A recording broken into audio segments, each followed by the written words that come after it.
안녕하세요. 시청자 여러분께 건강 솔루션을 전해드리는 TV닥터 처방전의 최지은입니다. 오늘도 유익한 건강 정보를 쏙쏙 알짜배기로 전해드릴게요. 이번 시간에는 뇌동맥류에 대해 알아봅니다. 신경외과 전문의 최민규 선생님과 함께합니다. 어서 오십시오. 네, 안녕하세요. 네, 오늘은 뇌동맥류가 주제입니다. 뇌동맥류란 뇌혈관 질환을 말하는 거겠죠? 네, 맞습니다.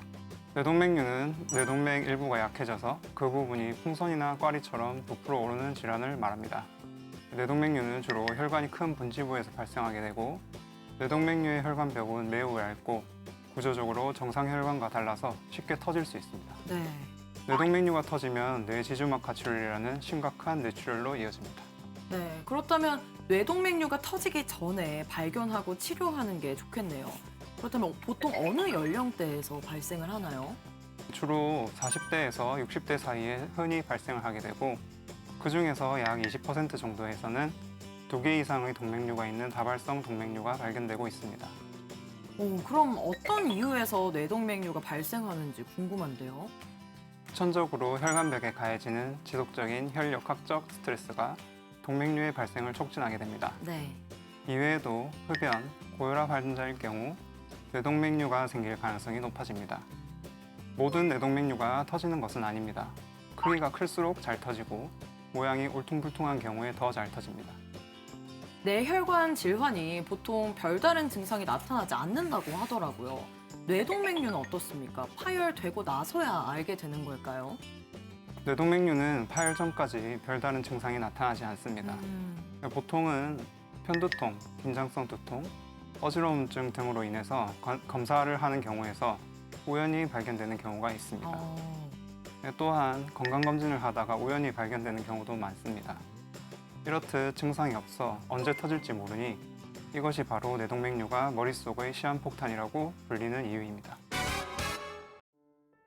뇌동맥류 합병증과 관련된 사연이 도착했습니다. 선생님께서는 사연을 들으신 후에 처방을 내려주시면 됩니다. 사연 전해드릴게요. 안녕하세요. 지난해 겨울 저희 아버지는 지주막하 출혈로 수술을 받으셨습니다. 평소에 당뇨와 고혈압이 있으셨던 터라 가족 모두가 걱정을 많이 했는데 다행히도 올해 초까지는 큰 후유증 없이 잘 지내셨어요. 그런데 최근에 두통을 자주 호소하세요. 머리 전체가 아프다고 하시고요. 뒤늦게 합병증이 생긴 건 아닌지 너무나도 걱정이 됩니다. 뇌동맥류로 인한 합병증, 안심하면 안 되는 걸까요? 라고 사연을 보내주셨습니다. 뇌동맥류 수술 후에 후유증과 합병증을 겪는 이들이 많나요? 어떻습니까? 네. 앞서 말했듯이 뇌동맥류가 터졌을 경우에는 뇌 안으로 피가 새게 되고 사연자처럼 뇌지주막 가출혈이 발생하게 됩니다.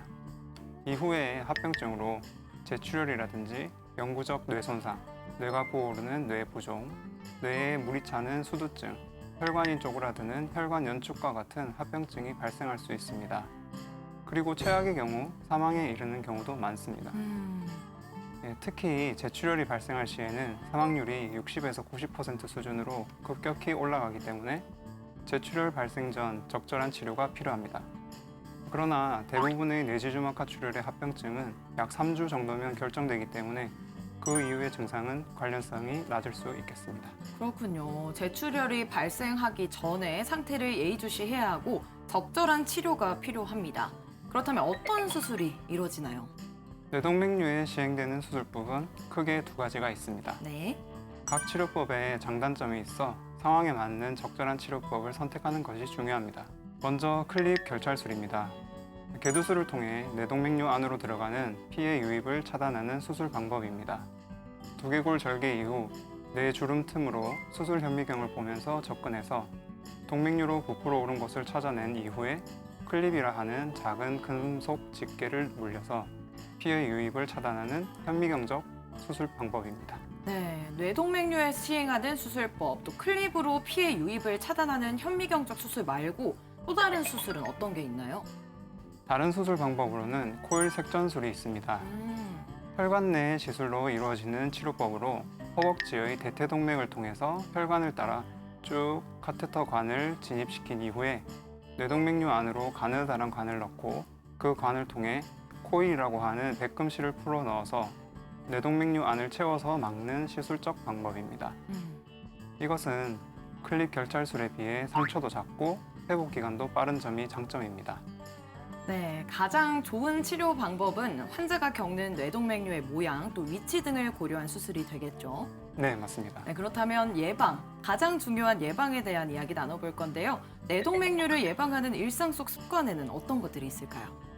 먼저 흡연을 피하고 고혈압, 당뇨병, 고지혈증 등과 같이 혈관 자체의 위해 요인을 관리하셔야 합니다. 네, 규칙적인 운동과 건강한 식습관을 유지해서 체중과 혈압을 조절해야 합니다. 그리고 스트레스를 적절하게 해소하고 충분한 수면을 취하는 것이 좋겠습니다. 이번 코너는 OX 퀴즈로 긴가민가 알쏭달쏭한 건강 속설을 올바르게 알아보는 시간입니다. 선생님 문제 내주시죠. 뇌동맥류는 가족력 영향을 받지 않는다. 오, 뇌동맥류 유전적으로 영향을 미친다고 알고 있거든요. 자세한 이유는 아직 모르지만요. 정답은 X, 영향을 받는다고 하겠습니다. 정답은 X입니다. 오, 자세한 설명 부탁드릴게요. 직계 가족 중에 2명 이상에게서 뇌동맥류가 발견될 시에는 이 뇌동맥류의 발생 확률 자체가 통계적으로 높아지는 것을 확인했습니다. 특히 다낭성 신질환, 말판 증후군과 같이 혈관의 조직 자체에 문제를 일으키는 유전성 질환들을 가지고 있는 경우에는 뇌동맥류의 발생이 더 잘 되기 때문에 이런 질환을 가지고 있는 환자는 이 뇌 MRI를 꼭 시행해 보시기를 권유드립니다. 직계 가족 중 2명에게 뇌동맥류가 나타났다면 꼭 정밀 검사를 받아보시길 바랍니다. 다음 문제 주시죠. 뇌동맥류가 터지면 이후 일상생활이 불가능하다. 이 질문은 좀 쉬운 것 같습니다. 환자의 증상이 모두 다르듯이 예후도 다 다를 것 같거든요. 정답은 X 하겠습니다. 정답은 X입니다. 제가 이해한 게 맞을까요? 네, 맞습니다. 뇌동맥류가 터질 경우의 예후는 천차만별입니다. 최근에는 비교적 출혈량이 적은 경우에 적절한 치료 이후에 정상 일상생활을 할 수 있는 경우도 많습니다. 치료 이후의 예후를 판단하는 데 가장 큰 도움을 주는 지표가 환자가 병원에 도착했을 당시의 상태입니다.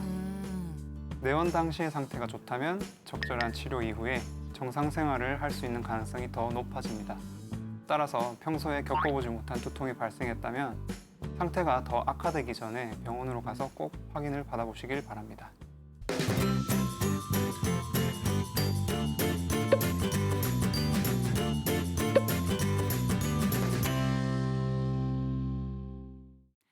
TV닥터 처방전 벌써 마칠 시간이 됐습니다. 선생님 마지막으로 한 말씀 부탁드릴게요.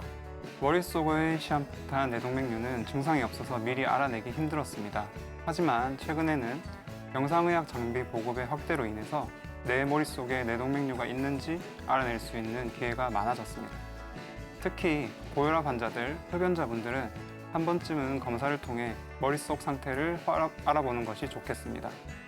또한 최근 의료기술의 발달로 뇌동맥류가 터지더라도 예후가 좋은 경우도 많아졌으니 뇌의 두통이 지금 뭔가 심상치 않다는 생각이 들 때는 언제든지 응급실로 내원하기를 바라겠습니다. 네, 오늘 말씀 고맙습니다. 저희는 다음 주에도 유익한 주제와 함께 돌아오겠습니다. 대한민국 모두가 건강해지는 그날까지 TV닥터 처방전 다음 주에 다시 만나요. 안녕!